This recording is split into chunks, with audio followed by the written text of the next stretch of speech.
Эл арасында сөз жүрөт. Простата бул эркектин экинчи жүрөгү деп. 30 жаштан 45 жашка чейин ооруйт көбүнчөсү.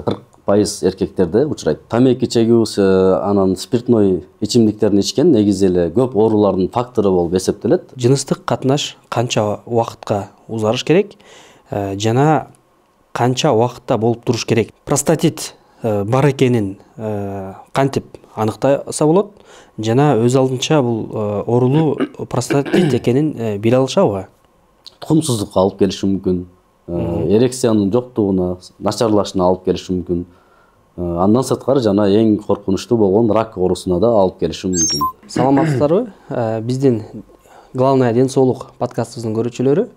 Бүгүнкү подкастты мен Мамет Азим уулу Мамет-Назар, Авиценна клиникасынын башкы дарыгери алып барам. Бүгүн бизде болсо конокто Аскар мырза. Биздин клиникада уролог, андролог врачы болуп эмгектенип келет. Бүгүн биздин темабыз простата безинин сезгенүүсү же болбосо простатит жөнүндө сөз кылабыз. Саламатсыздарбы? Биздин подкастыбызга куш келипсиз. Биринчи эле сизге берген сурообуз простата бези деген эмне? Негизи оору жөнүндө сөз болгондо анатомиядан баштасак туура болот, анткени ошо кайсы оору орган жөнүндө сөз кетип атканын түшүнүш үчүн. Простата деген бул эркектин гана бези болуп эсептелет. Ал табарсыздын ылдый жагында жайгашкан жана ал аркылуу уретра өтөт.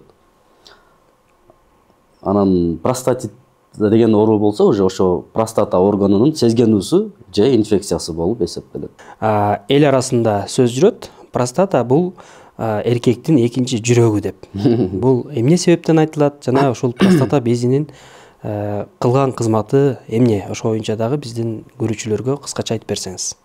Бул менимче ошо простатанын милдетине жараша ошентип айтылса керек. Простатанын милдети бул эркектин гормондорун иштеп чыгарат.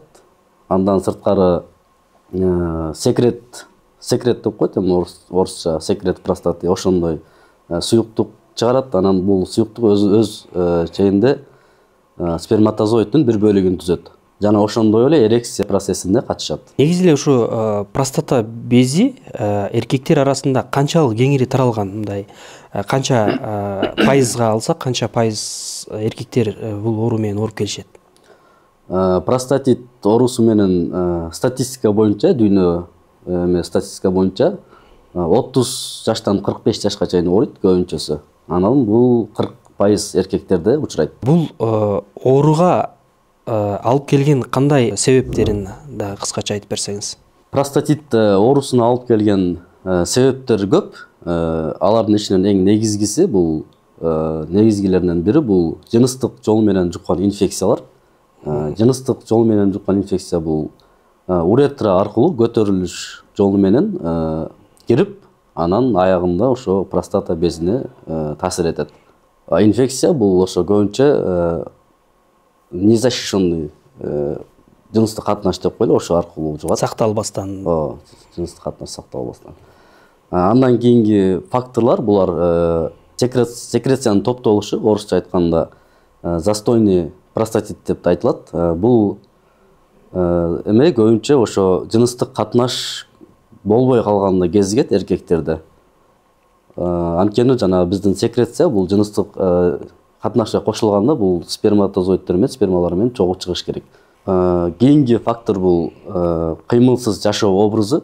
Бул фактор жамбаш органдарында кан айлануунун төмөндөшүнө алып келет. Бул простата безинин азыкташынын төмөндөшүнө алып келет жана биздин организмге пайдалуу болгон иммунитеттер төмөндөп баштайт. Мисалга алсак, ичкен жеген тамагы же болбосо ичимдик ичкен, тамеки чеккен оорулууларда дагы көбүрөөк кездешиши мүмкүнбү? Албетте, бул тамеки чегүү, анан спиртной ичимдиктерин ичкен негизи эле көп оорулардын фактору болуп эсептелет.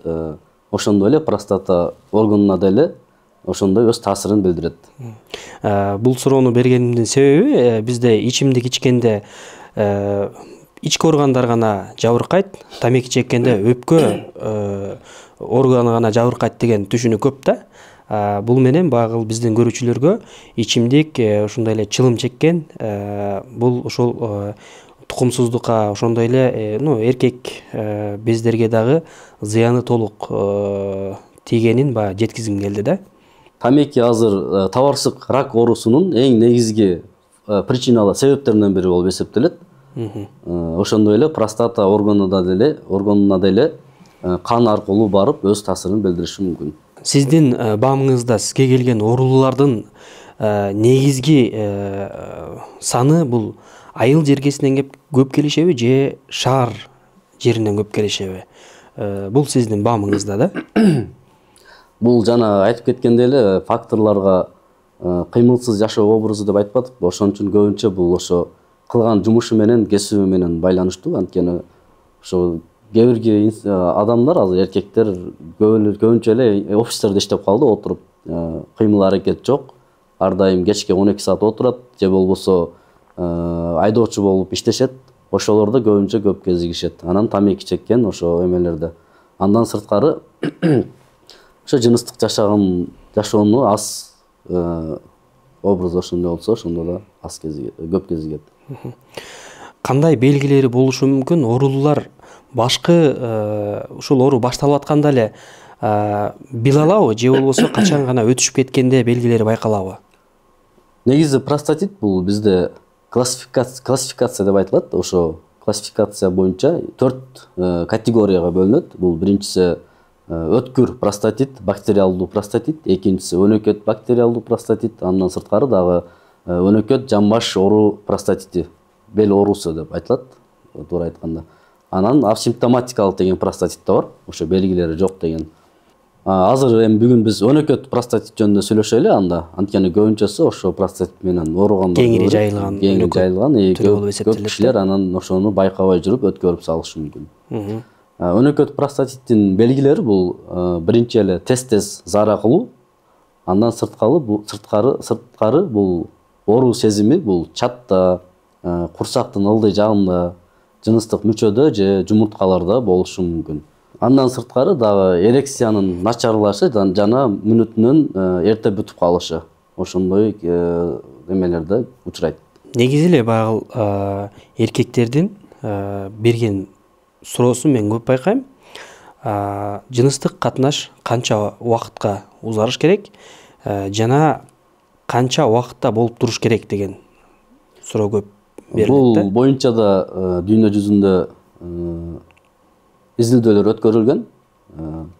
Ал боюнча, анын жыйынтыгы боюнча эркектерде жумасына 2-3 жолу болгону норма эсептелет. Андан убагына келсек, 2 минутадан жарым саатка чейин болгон жыныстык катнаш норма болуп эсептелет.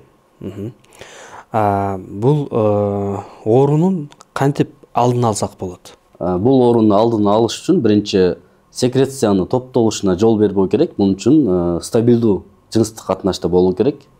Экинчиси жыныстык катнаш аркылуу жуккан инфекцияларга анализ тапшырып туруу керек. Ар жыныстык катнаштан кийин эгер корголуусуз жыныстык катнаш болгон болсо, ошондой тапшырып туруу керек. Андан кийин физикалык активдүүлүк, бул бир гана спорт менен машыгуу эмес, бул болгону күнүнө көбүрөөк басыш керек, бассейнге барып сүзсөк болот, велосипед тепсек болот, ошого окшогон эле нерселер. Анан туура тамактануу. Туура тамактануу да өз таасирин билдирет. Спирт ичимдиктерин ичкен жана ачуу тамактарды көп жеген простата безине өз таасирин билдирет, терс таасирин билдирет. Простатит бар экенин кантип аныктаса болот жана өз алдынча бул оорулуу простатит экенин биле алышабы? Өз алдынча билиш кыйын, анткени бул простатит оорусу инфекционный оору болгону үчүн бул албетте лаборатория аркылуу аныкташ керек. Биринчиси бул простата безинин секрециясынын бактериалдуу үзүлдөө. Бул секрет болсо простата безинин массажы аркылуу алынат. Экинчиси бул жыныстык жол менен жуккан инфекцияларга анализ тапшыруу керек. Үчүнчүсү урофлометрия деген изилдөө бар. Ал ыкма аркылуу зара кылуу заранын ылдамдыгын көрсөк болот. Анан УЗИ тартып көрсөк болот, простатанын өлчөмүн, структураларын. Анан дагы бир анализ, бул ПЦА деген анализ бар, простат специфический антиген деп айтылат. Ал бул анализ бизге онкологиялык оору бар жок экенин аныктоо үчүн керек болот. Кантип дарылаш керек жана оорулуу өз алдынча дарыланса болобу? Дарылоо жөнүндө айта турган болсок, бул ар бир бейтаптын өзүнүн инфекция агенттин түрүн, иммунитеттин абалын, оорунун канча убакыт ооруп атканын жана ошондой эле жашоо образын эске алып, ар бир бейтапка өзүнчө индивидуалдуу лечение дарылоо өткөрүш керек. Эгерде бул ооруну дарылабай койсо, кандай бул өтүшүп кетет? Простатит оорусуну дарылабай жүрсө, ал көп убакыт сезгенүүсү простатиттин бул простата органда ткандардын структурасынын өзгөрүшүнө алып келет. Анан бул нерсе тукумсуздукка алып келиши мүмкүн, эрекциянын жоктугуна, начарлашына алып келиши мүмкүн. Андан сырткары жана эң коркунучтуу болгон рак оорусуна да алып келиши мүмкүн. Мындайча айтканда, бул жанагы тукумсуз болуп калышы мүмкүн. Ошондой эле жыныс катташта мындай начар болуп калышы мүмкүн. Ошондой эле рак ооруларына жетиши толук мүмкүн, Дагы. Аскар мырза, сизге чоң рахмат айтабыз. Ушундай алтындай убактыңызды бөлүп, жакшы элге кыргыз тилинде маалымат жеткирип бергениңизге, дагы ушундай кызыктуу темаларга келип бериңиз. Эгерде биздин көрүүчүлөрүбүз комментарийде кандайдыр бир кызыктуу темасы болсо жазышсын, дагы ушундай темаларда сөз кылып элибизге маалымат жеткизип турайлы. Рахмат. Бүгүнкү подкастта эгер айтылбай калган тема болсо, же болбосо сизде кызыктуу темаларыңыз болсо, анда сөзсүз түрдө комментарийге жазып, бизден сурап кетсеңиздер болот. Биздин урологдор командасы сөзсүз түрдө сиздерге жооп берет. Активдүү катышып, биздин подкастка ошол жактан атайын белектерди утуп алсаңыздар болот. Бизде жакшы медицинанын логотиби түшүрүлгөн белектерибиз бар. Активдүү катышуучуларыбызга сөзсүз түрдө ушул белектерден биз ыйгарабыз. Андан тышкары, эгерде сизде ушул урологиялык көйгөйлөр болсо, биздин урологдорго кайрылсаңыз болот. Сөзсүз түрдө ооруну өткөрүп жибербестен, убагында кайрылып, убагында дарылаңыздар. Биринчи байлык бул ден соолук.